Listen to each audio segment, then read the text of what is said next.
I see lots of people joining, and I'm guessing people from all over the world. This is really an exciting webinar, and we're really excited for what we have in store and what we've planned for today. There's lots of people involved, and so we're really excited just to see all different people joining. So really encourage you as you join and as we kick off to use the chat to tell us who's here and where you're calling in from. So anyways, I'm going to do the official welcome. Welcome everyone to our webinar today, Leveraging the Sport Ecosystem for Refugee Protection and Inclusion. Cool, I see everyone writing at the Global Refugee Forum. My name is Marissa Schlenker. I'm joining from Southern Germany, and I'm really delighted to have everybody here on behalf of the International Platform on Sport and Development and the Sport for Refugees Coalition. For those of you who are not aware, the Sport for Refugees Coalition is co-convened by the Scort Foundation, the Olympic Refuge Foundation, and UNHCR, the UN Refugee Agency. Just for a little bit of background, the coalition was formed in advance of the first Global Refugee Forum in 2019 and brings together organizations united by their pledges to increase access to sport at all levels for refugees and displaced persons around the world. And this is also what we'll be obviously speaking about today. UNHCR, the UN Refugee Agency, and more recently, the Sport for Refugees Coalition, in partnership with Sport and Dev, have hosted a week of action on sport and refugees annually since 2020. So we are in the week of action for 2023. And we've got lots in store for this week. And this year's week of action focuses on the lead up to the next Global Refugee Forum, which will take place in December. And the co-convenors of the Sport for Refugees Coalition will kick off today's session by sharing background information on the Global Refugee Forum, which will be coming up, the role of the sports ecosystem and the Sport for Refugees Coalition. We will also then hear 3 case studies, which we're really excited about. Monica Nemi from UEFA, Khalida Popal from Girl Power, and Morgan Skierkeby from the International Sport and Culture Association, who all will give context to their organizations and describe how they are following commitments to this global movement supporting refugees and displaced populations. So we're really excited for our agenda, and it's a full agenda, so we're gonna soon hand it over to my other colleagues here. But before we do that, I think a lot of us, we know how the Zoom and the virtual space goes. But just as a reminder, because it's really important, as we said in the beginning, or as you see, the webinar is recorded. So please take note of that. Also, keep your microphones off. We understand we'll have a big group here, so it's important to just keep your microphones off so we can allow the speakers to present. As you're already doing, I'm seeing all these messages in the chat, so continue to use the chat. You can put comments in there, you can share different notes about what you and your organization are doing, but also you can use it for questions, because we'll get to questions at the end of the session. And then just kind of as an overall for all the webinars, we really, really ask that, yes, we're in a virtual space, but we have to treat each other with respect. So please, no hate language or anything related, any kind of discrimination, and it will not be tolerated in this space. So we also need to recognize that and follow that. So that's the introduction. With that, I think we're good to go. And I'll hand it over to Sport for Refugees Coalition co-conveners, who will take us through the first part of the session.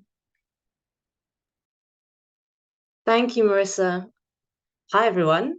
First of all, amazing to see so many people on the call. I've been checking the chat, and I saw Nepal, South Nepal, and Perth, Australia. So we really are going all around the planet. If someone can do even further away and wants to really, show off where they're coming from, I'll keep an eye on the chat and see if I spot any more.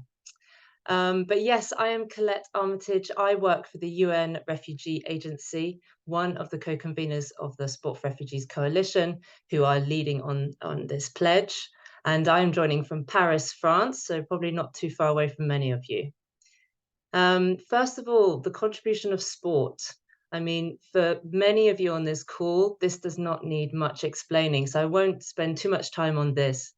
But just to say that everybody here today is part of a sport ecosystem, or many of you are, and guided by the belief in the power of sport to create positive social change for individuals, communities, and society as a whole. Refugees and displaced people, individuals who have been forced to flee due to violence and conflict, too often can miss out on these opportunities. There can be lack of access, barriers to access, and perhaps a lack of understanding in displacement contexts of the role that sport can play in improving the lives of refugees. But with the Joint Sport Pledge, I hear a mic. If everybody could mute themselves, that would be fabulous. Thank you. Through the Joint Sport Pledge, we hope to change all that and maximise the role and contribution of sports for the protection and inclusion of displaced people. And here on the slide, you can see some of the advantages of sport. So first of all, as we all know, sport is a universal language for many. It can transcend borders, cultures, and languages, which is so important when we're working with displaced people. People everywhere follow it, play it, and engage with it. It can also be locally led, of course, through local and national infrastructure and clubs. And done in safe and intentionally designed way, it can improve physical and mental health and well-being, nurture skills and development. It can help to challenge social and cultural norms and helping to facilitate social cohesion and integration, and also break down any cultural barriers and create spaces for positive social interactions. And finally, it's without saying that sport has a huge fan base across the world in the millions or perhaps the billions. And so its platform can be used to reach new audiences, communicate on displacement issues, and help to change that narrative so that refugees can really own their stories and help to facilitate the integration and cohesion in the communities that they're welcomed into. Next slide, please, Paul. So why are we here today? What is the Global Compact on Refugees? So the Global Compact is a framework or a document that was released in 2018, and its aim is to promote better outcomes for refugees for the promotion of international cooperation. The development of the Compact was done through a really large consultation process with all different types of actors, notably lots of member states and countries and governments were involved, but also NGOs, civil society, the private sector, and importantly, refugees themselves. The GCR recognizes that in order to help refugees, everybody in society can play a role. And sport is explicitly mentioned in the GCR and its actors as playing a key role in helping to achieve its objectives. So it's aimed at everybody in society, and it lays out these 4 aims, which are to support local communities and host refugees to ease the pressure on their resources. So this is, of course, about improving the lives of refugees, but recognize that can't be done without giving support to the communities that are hosting them.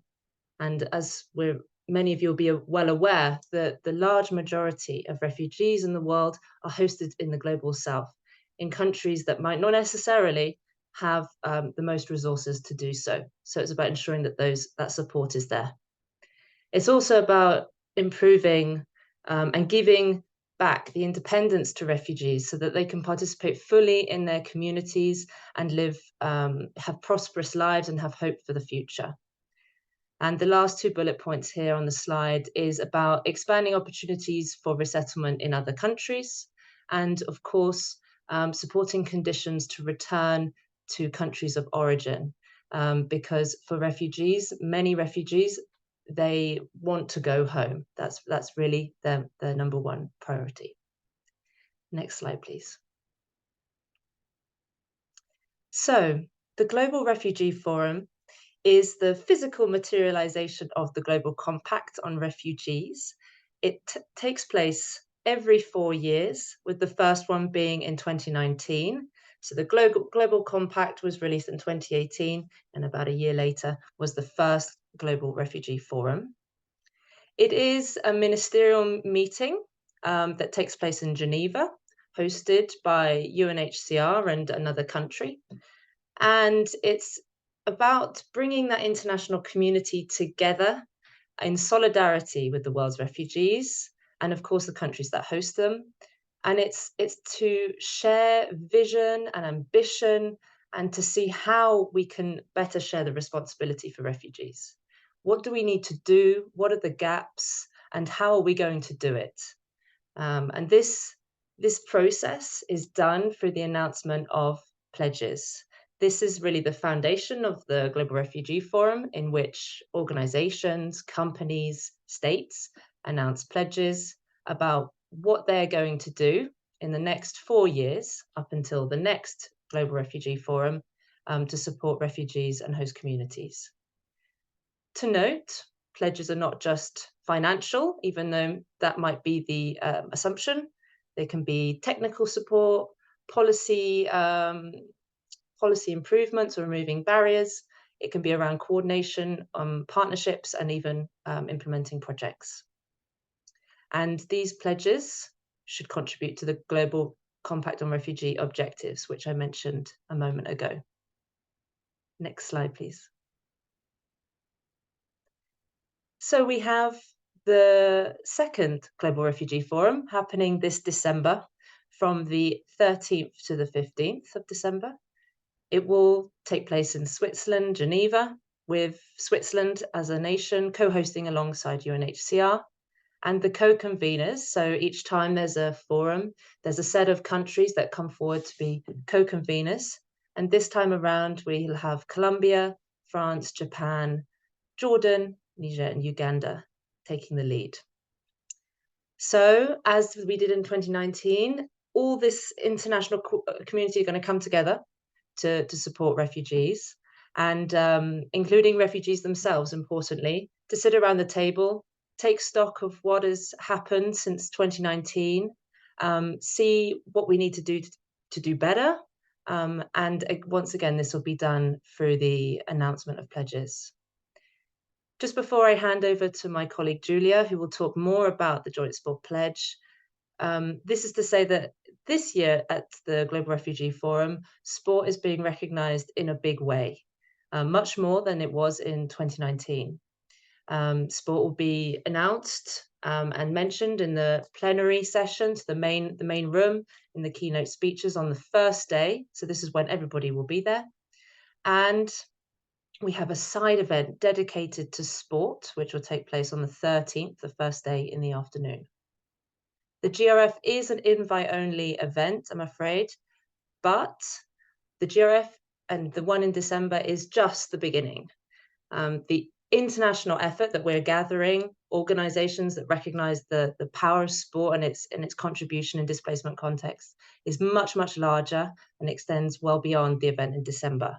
So this is just about kickstarting the new cycle, looking towards the next forum in 2027. So I think that's enough from me, and I hand over to Julia, who will talk to you more about the Joint Sport Pledge and this exciting opportunity and how you can get involved. Over to you, Julia. Thank you, Marisa, for your introduction, and Colette. So as Colette introduced, we've been working with partners to create the Joint Pledge on Sport for Inclusion and Protection to be presented at the Global Refugee Forum in December this year. However, we're not starting from zero. Just to provide you with some background information, as Marisa said, in 2019, at the first Global Refugee Forum, the sport community came together and formed the Sport for Refugee Coalition. So currently, more than 80 organizations are a member of the coalition, including national Olympic committees, international and national federations, sports clubs, NGOs, member states, among others. The coalition jointly committed to extending access to sport and associated benefits for refugees all over the world. You can see the full statement of the 3 pledges presented in the slides. The slide also presents a summary of the key achievements associated with the pledge since 2019.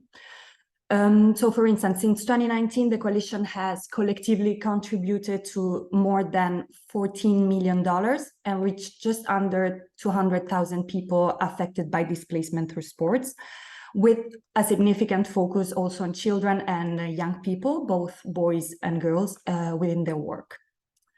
Looking forward, the Global Refugee Forum in 2023, our aim is to build on the foundation provided by these original pledges, to expand the membership of the coalition, activating and leveraging the whole sport ecosystem, and of course, to maximize the use of sport in the context of displacement.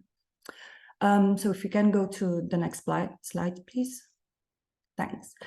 In order for us to achieve our aims, beginning of this year, the co-convenors of the Sport for Refugees Coalition, just to repeat, the UNHCR, the Olympic Refuge Foundation, and the Scort Foundation have established a reference group to co-create a refreshed pledge on sport.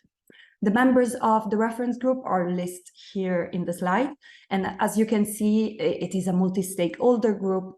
And today we have the pleasure to be joined by 3 of the organizations listed here, namely UEFA, ISCA, and Girl Power, with whom we've been collaborating throughout the year on the design of the pledge.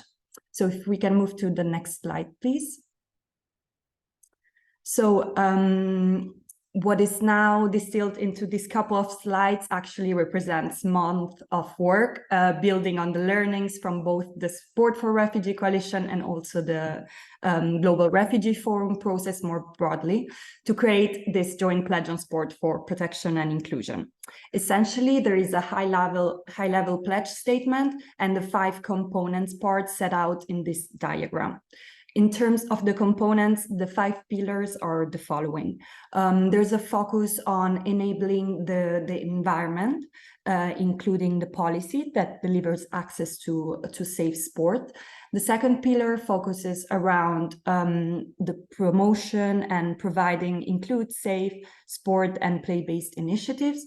The third pillar focuses on promoting and providing opportunities for enhanced skills and pathways in and through sport.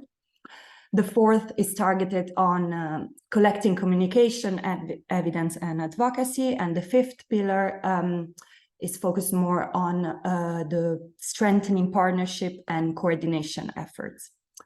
Within that, of course, there's a cross-cutting understanding that this work must be progressed with the voice and leadership of displaced people, with themselves being on the center.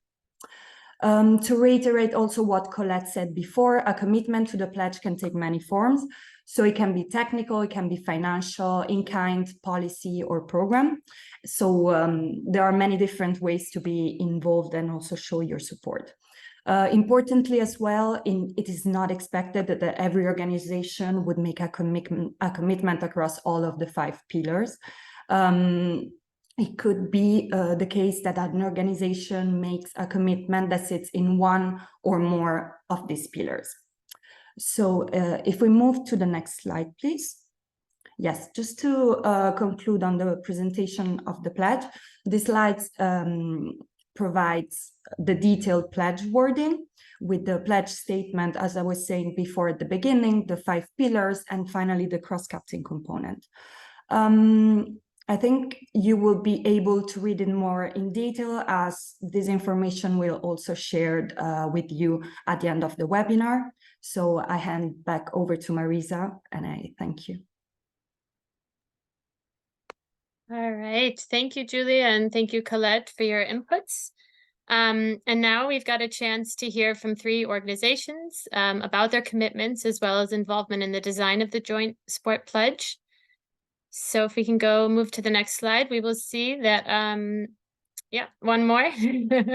Our first one up is Monica Nemi, Social and Environmental Sustainability Manager at UEFA. Monica is an experienced and passionate social and environmental sustainability professional. She supports UEFA's 55 member associations with their own work in this area through educational activities, incentive funding, and personalized advice. She also leads the UEFA's Refugee Support, Solidarity, and Football for All Abilities policy. And in this role, working closely with UNHCR and other partners. So I'll hand it over to you, Monica. Thank you very much, Marisa. Very happy to be here. How nice to see so many people interested in this very important topic. So Paul, if you could move to the next slide, please. One more. Okay, so for my short presentation, I was asked to answer a simple question. Why does UEFA want to be involved in co-creating this new or updated sports pledge and in making commitments towards the Global Compact on Refugees? And before I answer this question, I would like to give you a little bit of context for the work that we at UEFA already do with refugees. Next slide, please. So on the 21st of May, 2021, UEFA and UNHCR signed an official cooperation protocol. And as part of this protocol, our two organizations committed to establishing long-term initiatives, so similarly to the Sports Pledge, to support refugees using the power of football and to assist refugees with their integration in their host communities. And then the second part of that was that our partnership also encourages close cooperation on the ground between UEFA's member associations. We have 55 of those, and the UNHCR country offices across Europe. And when we went to the UNHCR headquarters in Geneva to sign this protocol, High Commissioner Filippo Grandi said something that really justifies why our two organizations have teamed up. He said that no matter where in the world he travels for UNHCR, whether that's refugee camps, settlements, towns, or cities, he sees the extraordinary ability that football has to unite people. And of course, that's something that we observe as well. So it was only natural for us to team up with UNHCR. And I must say that this cooperation over the last 2.5 years has really improved, I believe, the quality of our own programs as well. So next slide, please. A little bit later in that same year, in December 2021, to be precise, we published our new sustainability strategy. It's called the UEFA Football Sustainability Strategy 2030. And this strategy is based on 11 specific policies, one of which is refugee support. So we could have easily included refugee support in our equality and inclusion policy, maybe even the anti-racism policy, or we have one that's called solidarity and rights. But we felt that helping refugees through football was important enough to define a standalone refugee support policy. Next slide, please.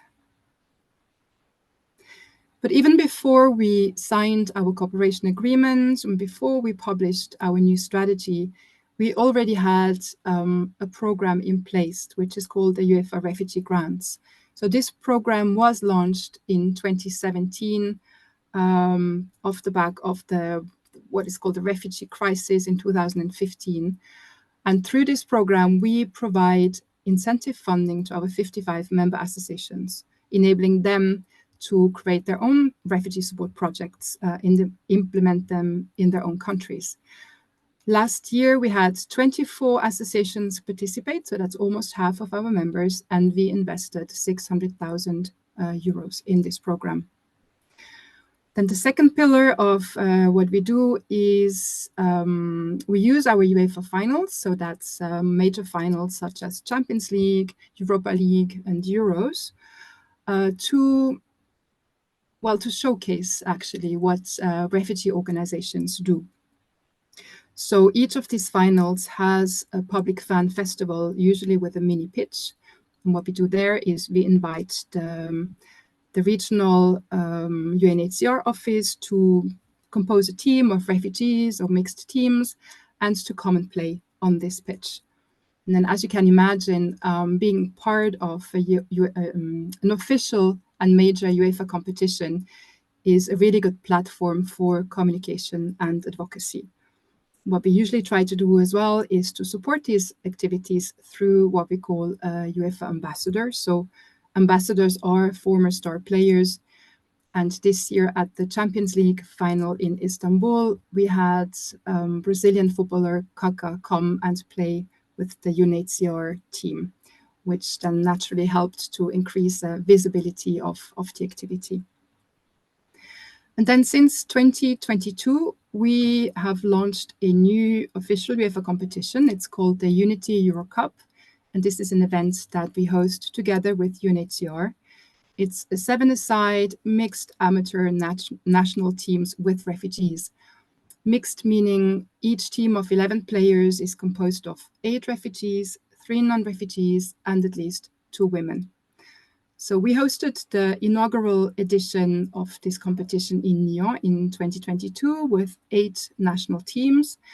And then this summer in Frankfurt, we hosted the second edition with 16 teams. So we have doubled the number of teams. 15 of those represented a national association or one of our member countries. And then the 16th team represented the European Union. And what we observed is that the refugees are really, really proud to officially represent their hosting association and hosting country. And I had at this point planned to show you a little video, but Zoom doesn't allow us to show it in good enough quality. So what I'll do is I'll drop the links into the chat and you can then watch the videos in your own time. Next slide, please. So we'll skip the video.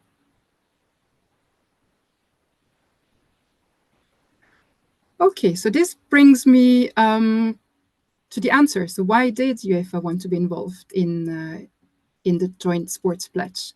It's because what we observe and what we believe in is that on and off the pitch, football can play a really important role in strengthening these ties between the host communities and refugees. And also because with our 55 member associations, we have a really wide reach across the entire European continent. And then if we combine UEFA's own programs and the programs put into place by our member associations, that really creates an important multiplier effect of all these programs. We have, over the last, 7 or 8 years, gathered a little bit of experience of what it means to support refugees through our sport. And we hope to inspire others through what we do, but we also want to learn from other actors, whether that's other sports organizations or just the refugee support ecosystem globally. So we do wish to learn from others as well.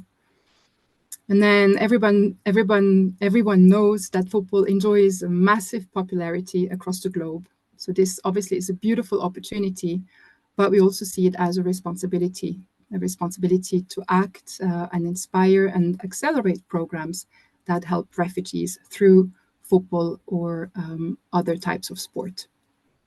And finally, we saw the focus areas of the new pledge on sports, and they are perfectly aligned with our own vision and our own activities. So again, it was only natural for us to wanting to be involved. Thank you very much. Thank you, Monica, for your intervention and for sharing all about what UEFA is doing. Before we move on to Khalida, a question looking at the fact that you all have been supporting your member associations through the UEFA refugee grants. Do you think you could provide 1 or 2 examples of strong projects which you've seen through that program? And also a second part of that is, you have strong projects and good practices. How do you then share those results with others within the football ecosystem? Mm-hmm. Of course, yeah. So as I said, we started the refugee grants in 2017, and what we saw was many applications just linked to festivals. So, a one-off festival involving refugees, or maybe some more regular football activities. But that's usually where it ended. And then we've really seen a big evolution over the last few years. So associations have started to understand that there's so much more you can do to involve refugees. For example, not everybody wants to play football. So they've started developing opportunities to volunteer, to train as coaches or referees. They've started to develop language courses using football or cultural courses. So it really has grown. So we see a large diversity. Some associations also use their network to help refugees find jobs. Some work with psychologists to help refugees overcome trauma. So it's become a really, really interesting program. And then when the Ukraine crisis broke out, basically, some of them just went back to offering football, because we know that just going onto a pitch, playing ball for 60 minutes or no matter how long it is, helps people forget about their problems for a little while. So we almost see two pillars now, like the really, really elaborate programs and the very basic ones. But I think they're both complementary, and each aspect of a program ticks a box and helps in its own way. And then to answer your second question, how do we share? For now, we mostly share within our 55-member association, so everybody has access to everybody else's proposals, also so that they can learn from each other. But eventually, I do want to publish much more information on uefa.com/sustainability, which is the page that we use to promote our own activities, because I believe, well, they shouldn't just sit within, the UEFA ecosystem. They should be shared with everybody who has an interest. Mm-hmm. Okay, thank you. Thank you, Monica. And I encourage anyone who's got questions for Monica. We'll come to a Q&A after the two other presenters. So, yep, thank you for your attention. She also says here on her slide. The next up is Khalida Popal. She's founder and director of Girl Power organization. She's a former defender on the football pitch. She's now a defender and champion of human rights around the globe. As co-founder of Afghanistan's first national football team, she used football to break down barriers for women and girls in Afghanistan. And now as a refugee in Denmark, she uses sport and education to empower ethnic minority women and girls and promote inclusion in Denmark and in other European countries through Girl Power. She also has played a key role in evacuating female footballers from Afghanistan in 2021. So I'll hand it over to you, Khalida. Thank you so much, Marisa, and hi everyone. This is such a great pleasure to be here and to share some of our examples of how Girl Power and through Girl Power we contribute in a world to make it a better place for everyone, a better place and inclusive place for everybody. Girl Power came from very much passion and personal story. Playing football and using football as a tool for empowerment and inclusion of women in a war-torn country like Afghanistan, it has shown the evidence that sport itself has the power to change the mindset, to empower people, but also to create movements for better for the world. And that has, in our case, played a great role. When I become refugee in Denmark, I felt the need for the network and felt the need to feel included, to feel empowered, but also I felt there is a lack of connection as a refugee with a new identity, with a lot of questions about the new identity, but also a new community, a new country.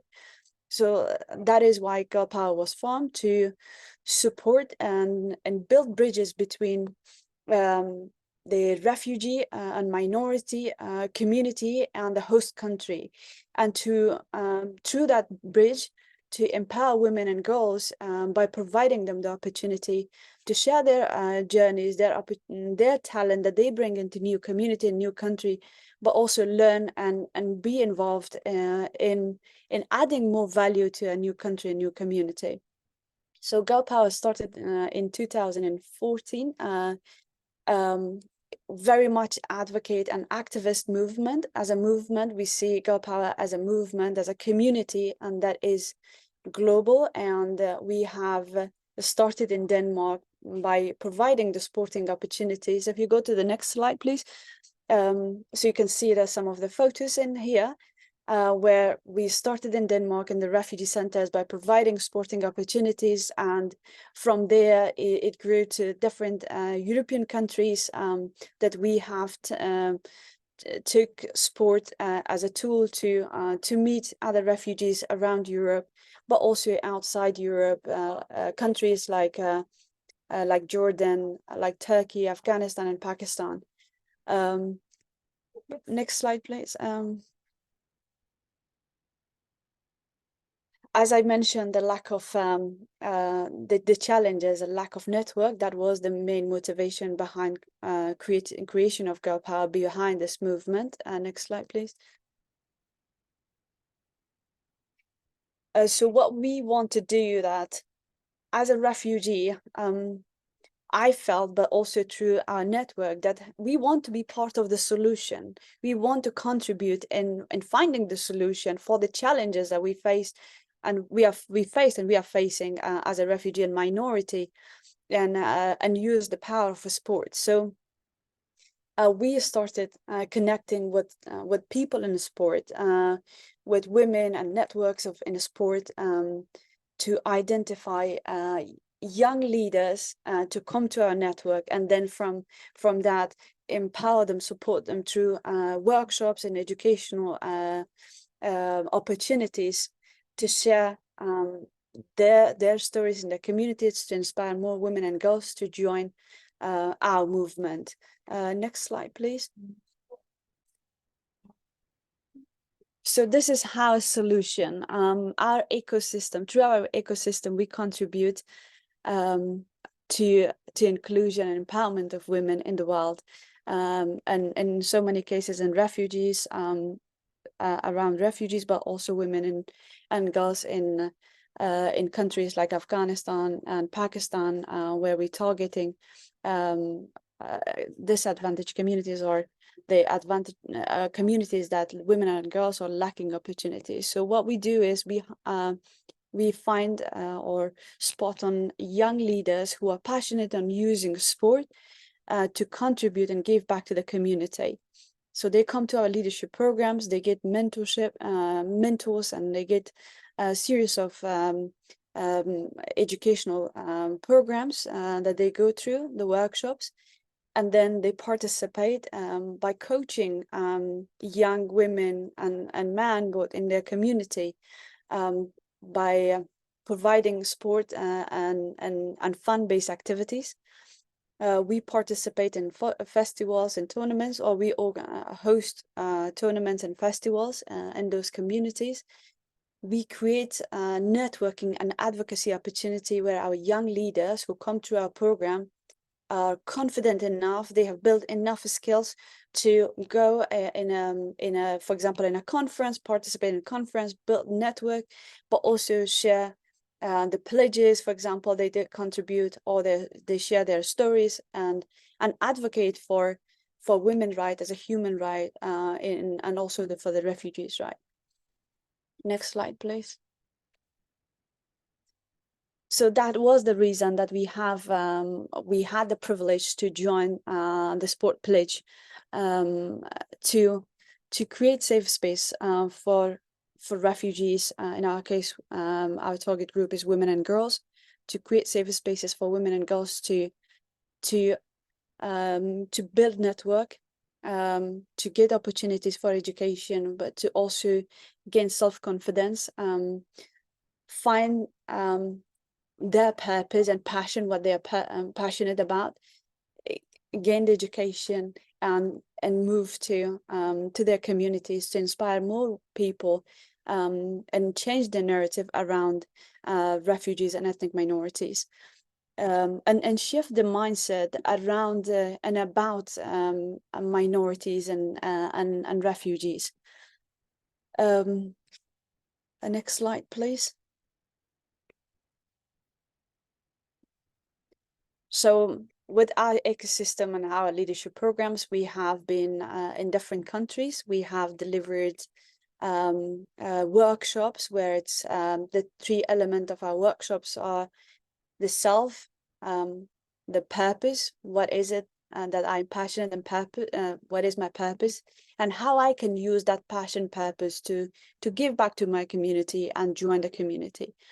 And then we also work together with local schools, local organizations, and local communities where our young leaders share their stories, lead workshops to raise awareness about the challenges but the solutions that ethnic minorities and refugees are bringing, and adding value to a new community. Sport activities are giving us the opportunity to build the network and opportunities to creating friendship, but also job opportunities for our young leaders, who are new in the new community. And through these activities, we have managed to unlock resources for our young leaders who got jobs, scholarships, but also a global opportunity to travel and participate in different events and conferences. Next slide, please. So you can see that we have started our leadership program, for example, a journey of a young leader who joined our program in Denmark, and then our leadership program in Denmark with the mentors, with the support of our mentors and workshops. And they then took the responsibility to take that leadership education to their community, for example, to Germany, to Greece, where they have reached more women and girls through leadership programs. So our ecosystem and how they kind of the sustainability of us providing the workshops to young leaders going through this program, and then they take that responsibility to be the leader for the next program and practice their skills on project management and leadership in their community, and role model and inspire other young women to take the initiative and use sport and education as a tool to inclusion and empowerment of people in their community. Next slide, please. So you can see that what we have, where we have been in Denmark, Greece, UK, Germany, with our programs, and we have reached so many young people within our community. Next slide, please. And these are some of the pictures and photos where it shows that our social activities where we participate in tournaments.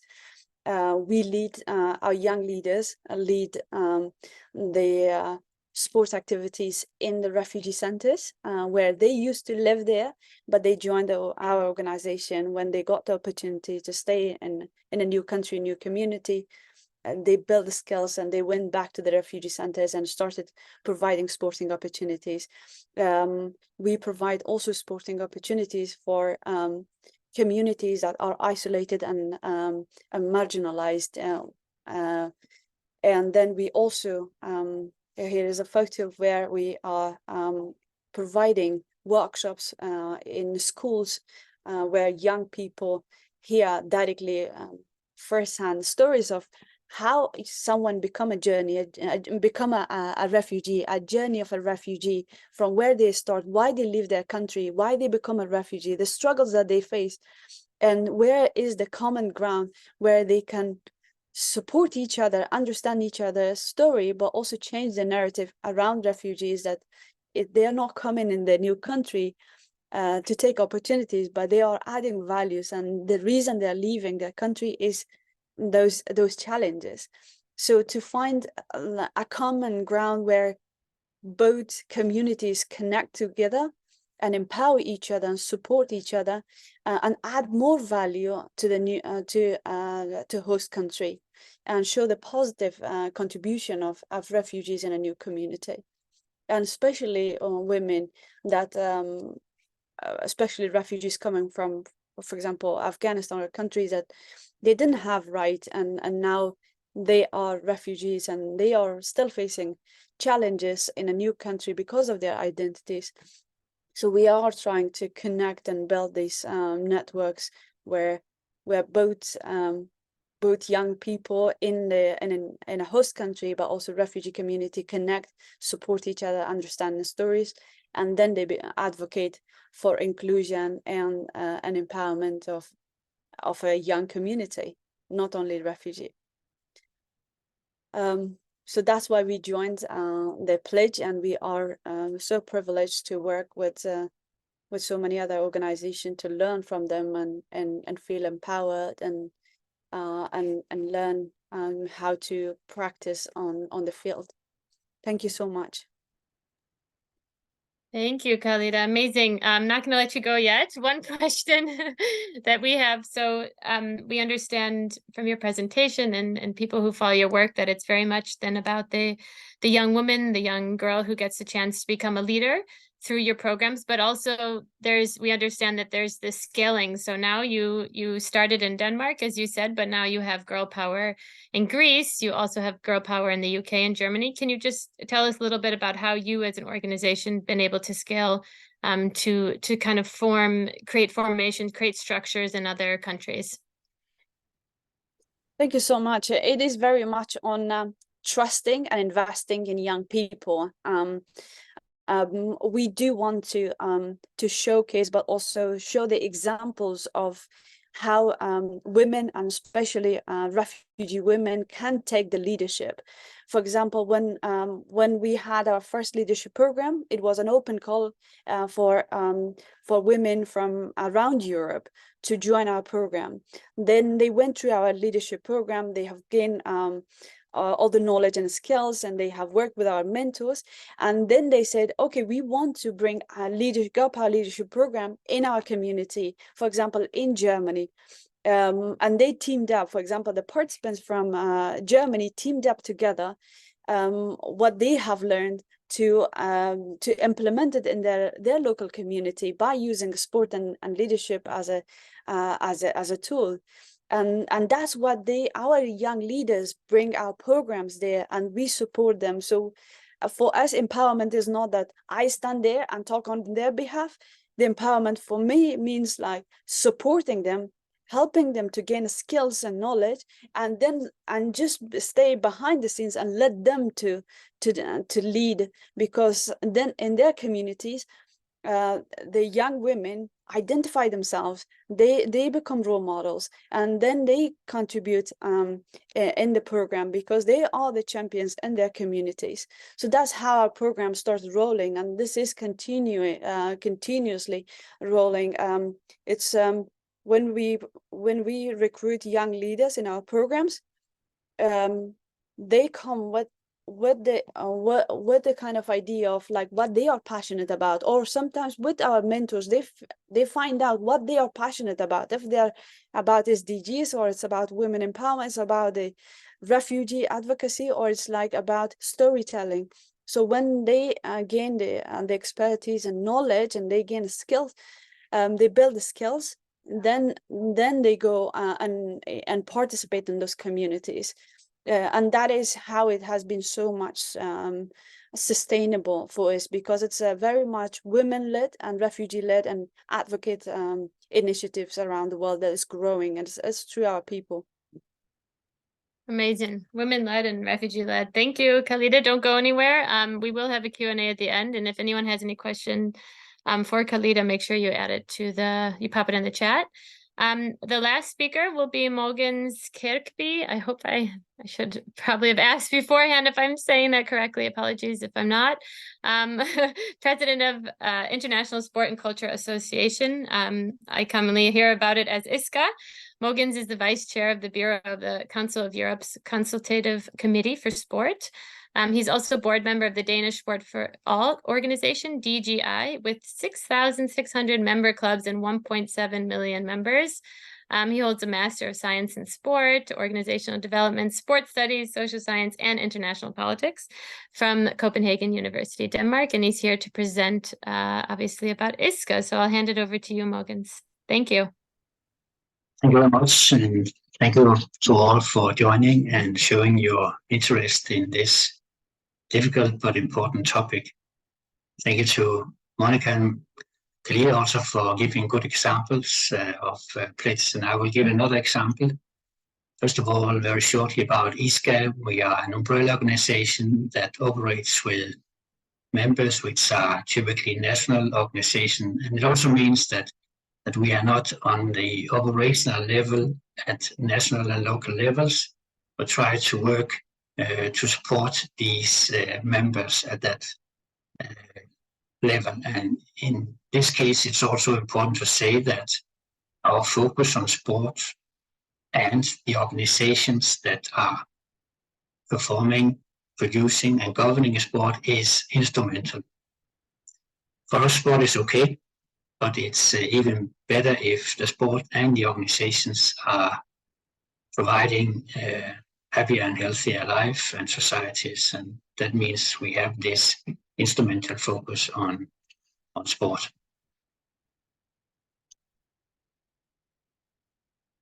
We have some missions, and we have also this goal to enable citizens to enjoy what we call the human right to move. When it comes to the integration of refugees through sport sector, many of our organizations work with social aspects, and in this particular case of integration of refugees through sport, I think it's very strongly shown who we want to be and who we are as people, as organizations. Also the pledge, and you can see here the pledge is a pledge between the International Platform on Sport and Development, Sport and Dev, and ISCA. We have recently started a strategic collaboration, so it's natural that also this initiative is something we do together. It is about convening, gathering those who work in the sector of integration of refugees through sport. And this is mainly three things, besides giving a chance to convene. Also, we think it's important to continuously build the evidence base for integration of refugees through sports. It's something we have to feed into the political system constantly because, some tend to forget the values and the good reasons to work in this field, and therefore we think it's important that we do build this evidence, but also we advocate for the good values of integration of refugees through sport. It has, of course, in this initiative more elements, and there will be an element of a study. So universities will do a study in this initiative. We will facilitate meetings where those who work with the field of integration of refugees to sport can connect, and then there will be also specific areas where we will do some or establish some communities of practice. It's in Ukraine, Venezuela, Democratic Republic of Congo, and Syria.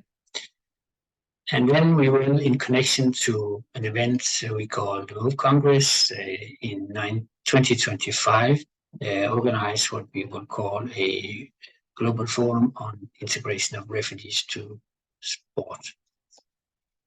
It's a network already, it's a consortium, and in the middle you can see we are the coordinator with the Sport and Dev, and then there are a huge number of different types of organizations who have accepted to be part of this consortium, and that's of course very important for us that we don't start from nothing, but we are more see ourselves as the processor of this setup, and the different types of organizations you can see here, they have different roles, and we think sometimes it's important that we convene, and that's our task in this pledge. The budget for the pledge is €500,000.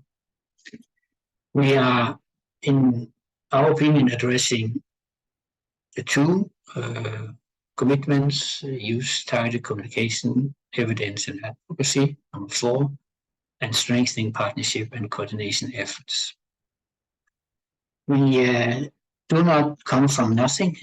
We have tried a little bit of similar before. We've had the chance some years ago to connect 90 organizations who have all received support from the European Commission to work with integration of refugees, and we try to connect them in a platform, a networking platform, where we also did some learning, mentoring, and awarding, and other things that we hope the community felt good to know. We have also, due to the war in Ukraine, tried to set up a support system, not least for those who wanted to support, but also for our members in the neighboring countries, such as Romania and Poland. That is an unfortunate situation, and it shows that we need people on the ground to be human beings, to do what they do to those who already live in the country, try to give them in this difficult situation a better life with some use of sport, and not least the people in the sports sector. So this is our commitment. Thank you very much. Thank you, Mogens. That was it was concise, very clear what your commitment is. But I also have a question as the processor or umbrella organization and being able to have members, a lot of members, and then you said 90 organizations who've been part of different projects. You probably learned a lot from them. Can you also share with us some of the challenges that you've heard from working with your members about how they then start working with refugee or displaced populations or communities? And so maybe some of the challenges and solutions that you've learned as this processor that could be interesting to others on the call today. I think the integration of refugees to sport or working with refugees is different in the ways that the refugees are coming from different situations. It can be children, it can be adults, it can be different cultures. So it is, of course, easy to be a human being and just offer what you can offer, sport-wise and organization-wise, and that works a long way. But over the time, we also see that some of these organizations, they get into a situation of pressure. Can be internal pressure saying, can we still deliver? Are there some of these refugees where they have so many traumas that we are not the right one to deliver what we do? And then we can also see that over time, and in some countries, there are external pressure. There are people who don't like what you do. And there we need comforting and supporting structures and organizations who can defend the right to be a human being and help, despite if you don't agree what is the situation of refugees. So there are the immediate situations, and then there is difficulties alongside when times pass. If I'm not mistaken, there are 200 Ukrainian refugee children in Polish schools. It's a huge challenge day one, but it's also a huge challenge day 400. So what we try to do is to help them protect themselves, and also we try to give a forum where you can share the problems and not least the solution for these problems. And it's our humble contribution to this. It's not easy, and it's not the same all over the world, but people are more or less the same all over the world, and what we need and what refugee needs are also more or less the same. So we try to do the best to support our organizations. Thank you. Thanks for that explanation. We've got a question. Now we're going to go into Q&A, and then we will share some next steps, because as we said, this is the week of action, so there'll be more activities that everyone here can join in the next days. But first, I'm going to share a question for Khalida. This is from Mark Lewis. And the question is, do you mix refugees with host community members, so as part of your programs? And then a second follow-up to this is, how do you maintain equal status in your refugee and host community teams? So you spoke about festivals and different football or different sport activities. So Mark would like to ask you this question. Would you be fine with that? Sure. Yes. The whole idea is to create this connection and an opportunity for networking and building the network to overcome the challenges of isolation and lack of network. So what we are trying to do is, like, through sporting activities, we create this opportunity where refugees and minority or refugee communities meet with each other. Sometimes we do programs that is only specifically for the refugees, and then some of the festivals we organize, and some of sport activities that we organize, then it's mixed, where we are trying our best to bring the refugees into host community, where they connect and share their stories, to kind of like gain access to opportunities and resources, but also share their stories.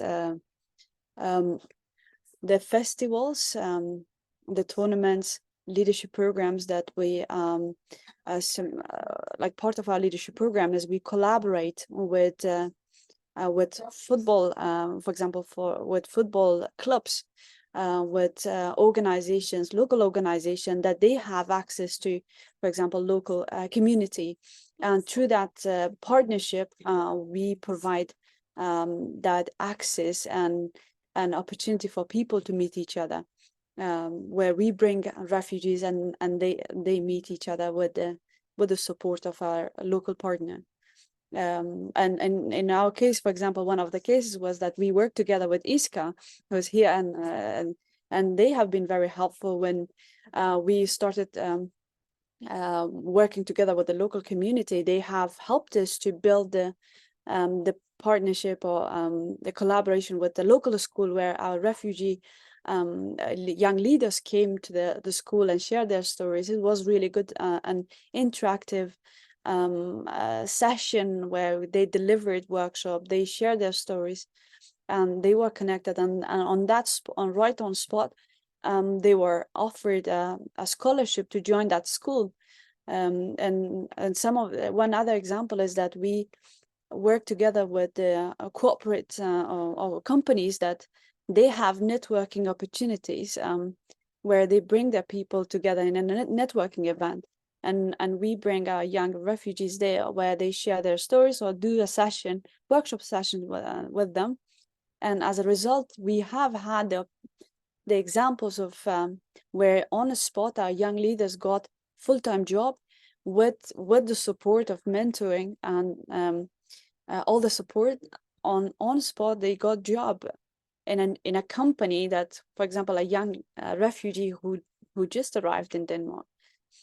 So that's how we work together with the local communities. Thanks. So through partnerships, through even corporate, through business, and really the design of these different experiences and opportunities. Thank you, Khalida. And then a question for Monica and Mogens related to, so the question is, how does your organization and program team engage refugees in shaping and designing the programs and initiatives that you deliver?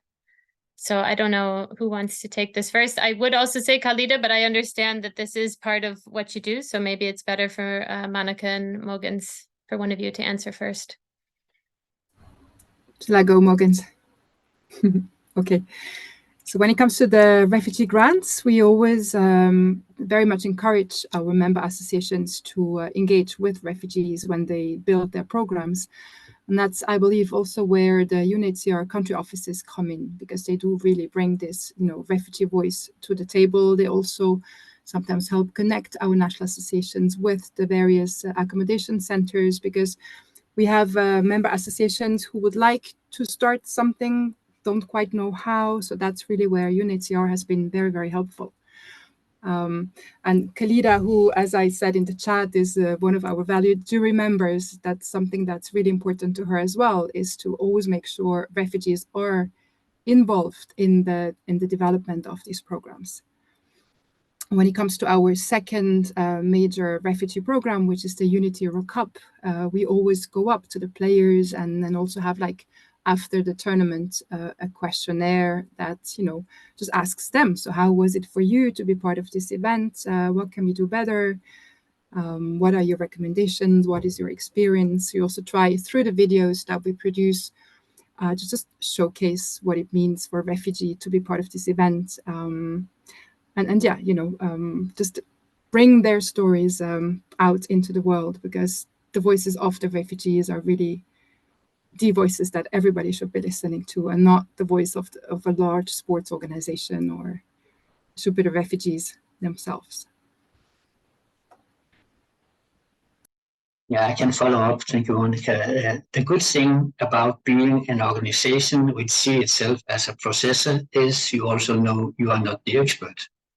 And therefore, we always reach out to, when we have a program, to experts. In this case, can be refugees themselves or refugee-led organizations, and And that comes very fine together. And yeah, that's how we do. We don't pretend we know. We pretend we can find those who know and give them the platform. And I'm happy to see quite a few we have worked with here. But this is what we will continue doing. We don't need to be in spotlight. We would rather put somebody else there because we are in the background and being the processor.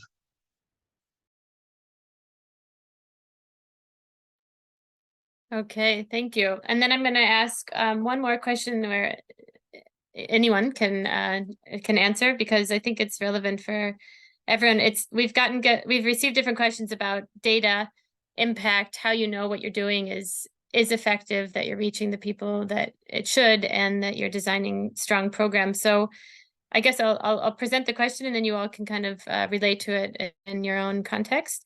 So regarding data gathering and figures, what challenges have you encountered in quantifying the impact of your programs, of your initiatives? And do you have any tips then on monitoring and evaluation and learning from kind of refugee-focused programs and projects? So I think it could apply to all three of you. If anybody wants to jump in first.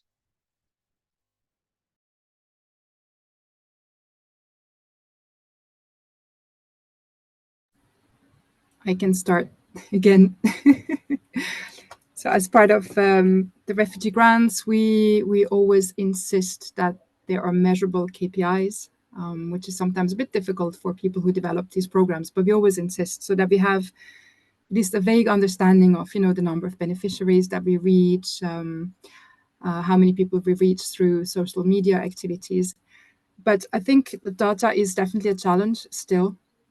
It's something that we need to improve on.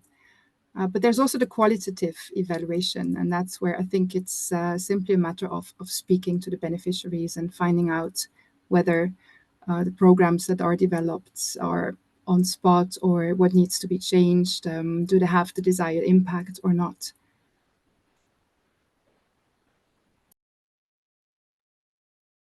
Yeah, it is difficult. You can say people operating on the ground in the activities for and with refugees, they are doers. Their main aim and objective is to be a doer, to do things. And most of them do not think about documenting. And I think that's good. They have to focus on what they should, namely be the doer. So documentation is a delicate thing, it's difficult, and it's also very difficult because demands for documentation is increasing. And some documentation can be indirect, some can be direct, but that is a challenge, and it will always be, I'm sure. It is important we have doers, and I think the doers should have systems, or we should help the doers to have a system to monitor and evaluate, but don't put it as a huge task to the doers. Thank you. Khalida, from a more organizational perspective for monitoring and evaluation and learning? I'm speaking from a grassroots organization.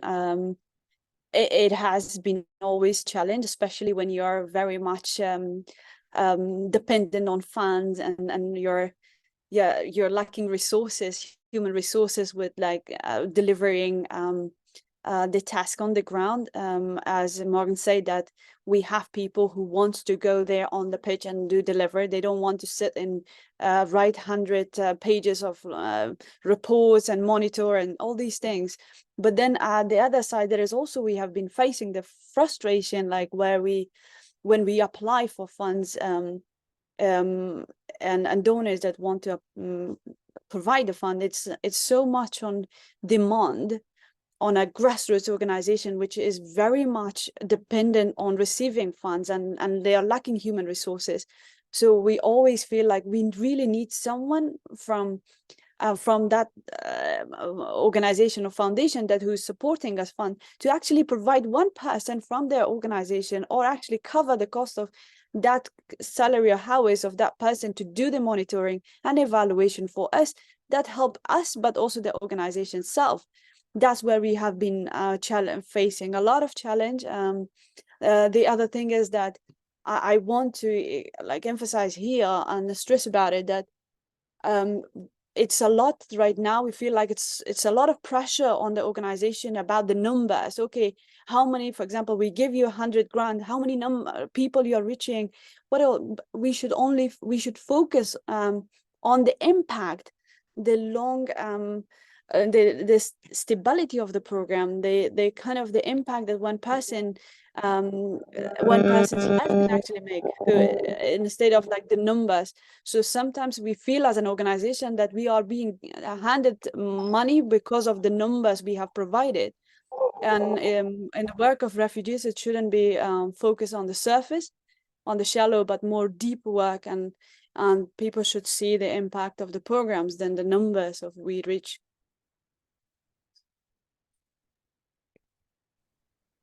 Thank you. I know that Colette is going to join in here because this is a very important topic that she would like to jump in. So Colette, can you? Yeah, thanks, Marissa. It's just to say that, yeah, data is crucial. And as everybody has mentioned before, it's something that might not be so easy for us to have. But building that evidence base so that we can demonstrate the power of sport and show that its contribution in displacement context is, one of the things that we're trying to do with this joint sport pledge, through making a commitment, as Moyens, Monica, and Halida can speak to. There's a commitment form that asks a range of questions to kind of gather a little bit of these data points. But as Halida mentioned, it's not incredibly detailed enough to scare everybody away and run a mile.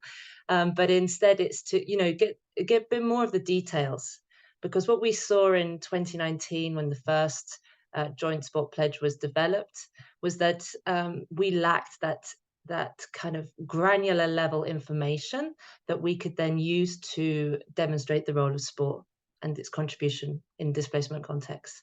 And that's what we want to change this time. That's why we've had the help of the reference group to really develop this pledge, to make it much more holistic in its vision, but also to develop those questions, that form, to get that data and that information. So by joining the pledge, you'll also be contributing to that evidence base so that we can demonstrate it with the wider sport community, with donors, but of course, and what is also important is the humanitarian and development actors as well, because sometimes they need a little bit of convincing of the role that sport can play and how important it could be. Thanks, Marissa. Thank you, Colette. And as we just went back to the joint sport pledge, I'd like to kind of, for the last, to give each speaker a chance you can speak to the different organizations here and try to at least one statement about convincing others to join. So maybe a call to action, but why do you think others here should also join, make commitments and join the joint sport pledge? So just as kind of a final wrap up, it'd be good to hear, because you're all coming from different perspectives. If that's fine, just as a last, maybe Khalid, I'll start with you. What would you suggest for others and kind of how to convince or create this call to action for others to join? As I mentioned in the very beginning, that sport has shown great examples of how it has empowered and connected people and has supported in so many cases, has saved people's life. It is so important to join this pledge, because we cannot change the world. We cannot make this world a better place if we don't stand together and work together, and use sport as a platform, as a ground. I know that sport cannot solve all the problems, but actually at least we can use this as a tool to contribute and at least play our part in this world to make it a better place. It is important that we work together as a collective towards a common goal.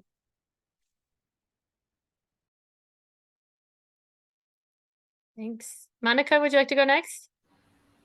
Yeah, basically just to echo what Khalida said, I mean, we see the evidence, we see that it works. And, when you move away from numbers, I agree with Colette, data is crucial, but storytelling is just as important, or just speaking to individuals and really understand the impact that sports has on them. And I think once you've understood that, there's just no way that you wouldn't want to be involved. Like, we have this beautiful opportunity and the responsibility, as I said. So in our case, definitely we will activate all of our, national associations, but then also trickle down to the clubs, because we have this reach, and I really feel that it is our responsibility to get as many organizations involved in the pledge as possible. And that's definitely one of our key goals for once the pledge is public.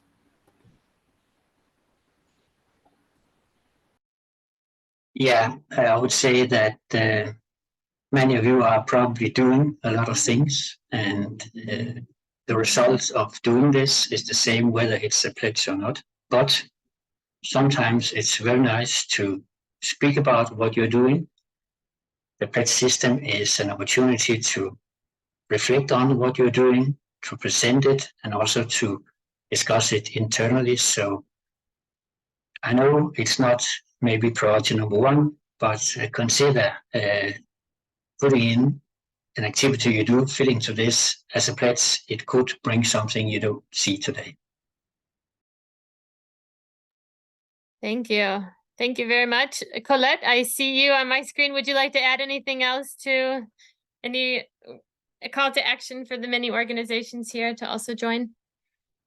I think I've been pinned onto your screen, Marissa. That was not my doing. But as you've given me the mic, what can I say? I mean, Helida, Monica, and Moyen said it all, really. I would say that it's an opportunity to be part of an international effort, to come together, to show what we can do, to demonstrate our solidarity for refugees, but through sport.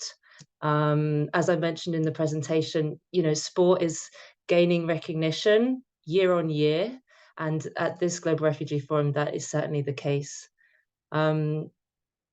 As I said, it is an invite-only event, but if you are to join the Joint Sport Pledge, it is an opportunity to kind of get that recognition from the international community, and to join, if you want to, a coalition of other actors working on this subject, and who want to use sport to help contribute to the achievement of the Global Compact's objectives.